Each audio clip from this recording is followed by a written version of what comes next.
Entertainment!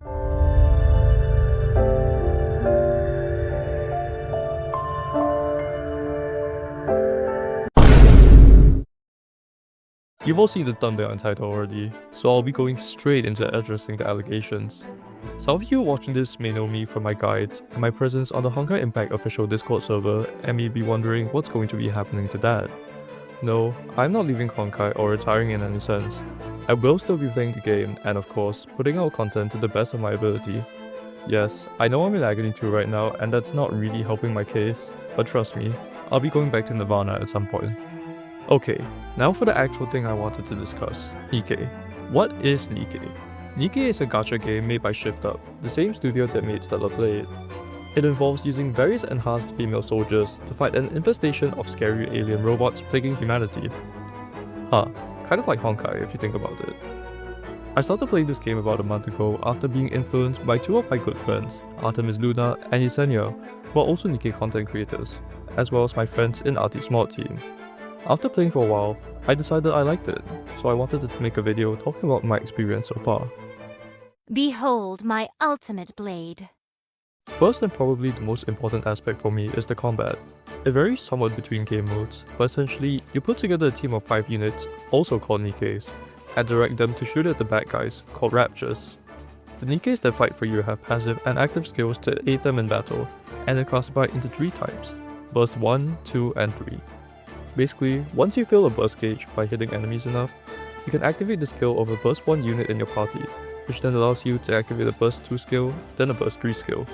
Once the burst 3 skill is activated, the team enters the full burst state, which can activate passive bursts that increase their damage. This was pretty interesting to me as it made team building more nuanced. I couldn't just throw in the 5 units with the highest combat power I had into a team and call it a day. Of course, as I got more units, it became more obvious to me that some was significantly better than the rest.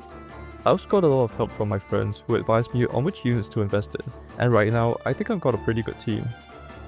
As for the actual gameplay, there's surprisingly more skill expression involved than I thought. The various enemies in every stage forced me to consider which ones to target first, especially if I had reached the boss stage and needed to decide between gunning down the boss or eliminating other threats. The bosses I faced so far are all wildly different from each other, and it was a really cool experience fighting against most of them, except one. Mother Whale. Carrier ship, minimal weapon system, mainly used to transport and store other raptures. I hate this thing.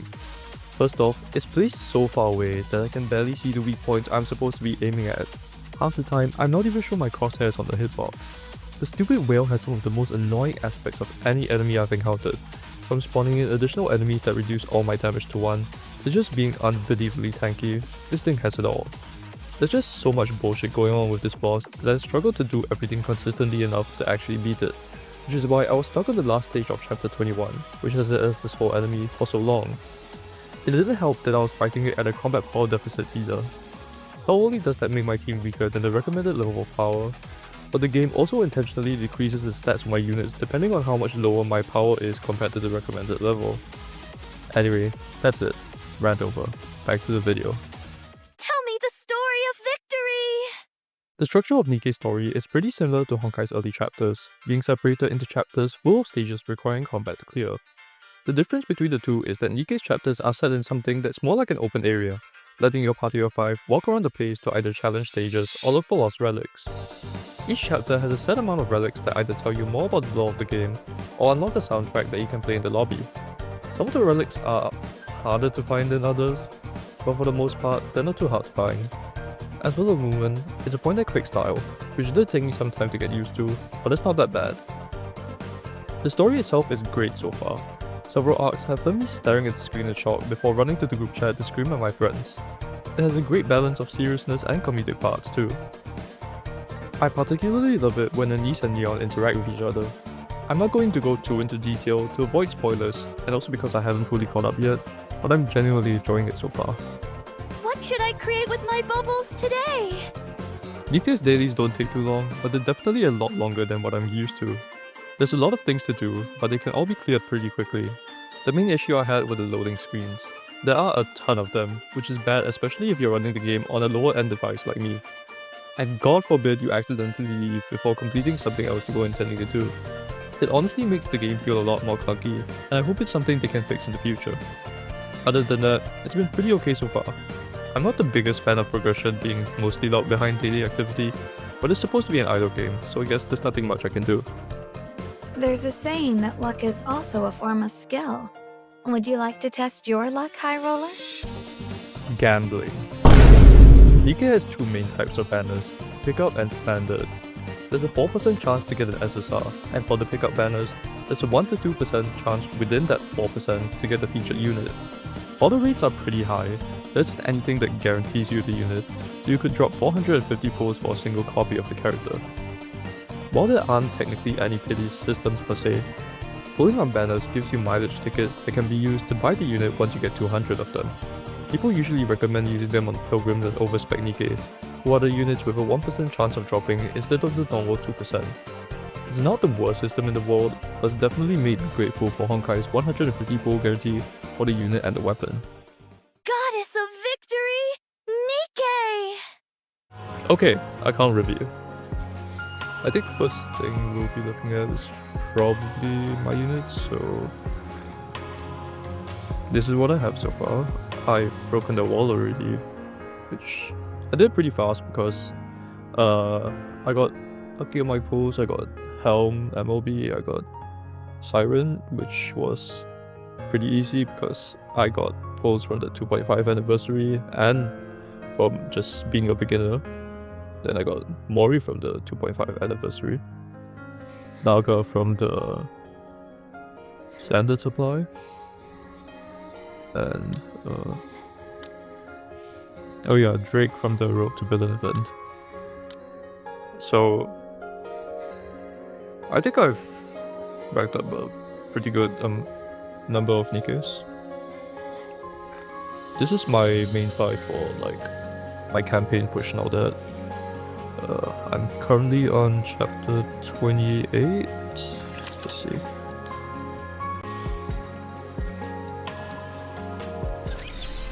Chapter 28, Coming. 14. Proceeding to target. So I'm at like a Enough business. 25% deficit. Not that bad, Not but there. I I've been knew that. hoping to get my CP up a bit more before continuing with the story. It's kind of... Finish this in one fell swoop. Oh yeah, I did get Eve to MLB too. So currently I have about 30 to 40 pulls.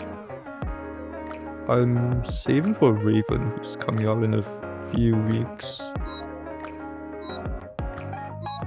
Oh, I can pull on the social point recruit. Okay. Let's see if we can get a gold.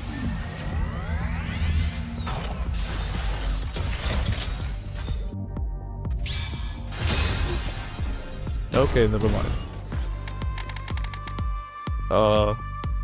Yeah, gambling.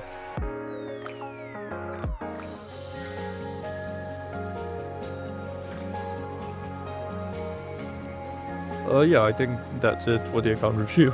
It's not really much I can show you guys since I just started. I mean, I can show you my overload specs.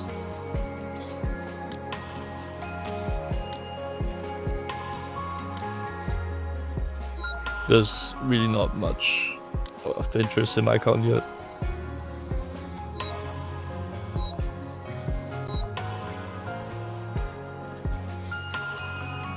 Yeah, I think that's it. Okay, thank you. Let's make sure to reach the end of this story together! After playing for about a month, I can confidently say that I'm really enjoying the game so far. The story is surprisingly really good, and I'm glad I gave it a chance, even though I was put off by the marketing before I picked it up. More nikke content is definitely something I want to try doing, so I'm hoping to learn more about the game and make more videos on it soon.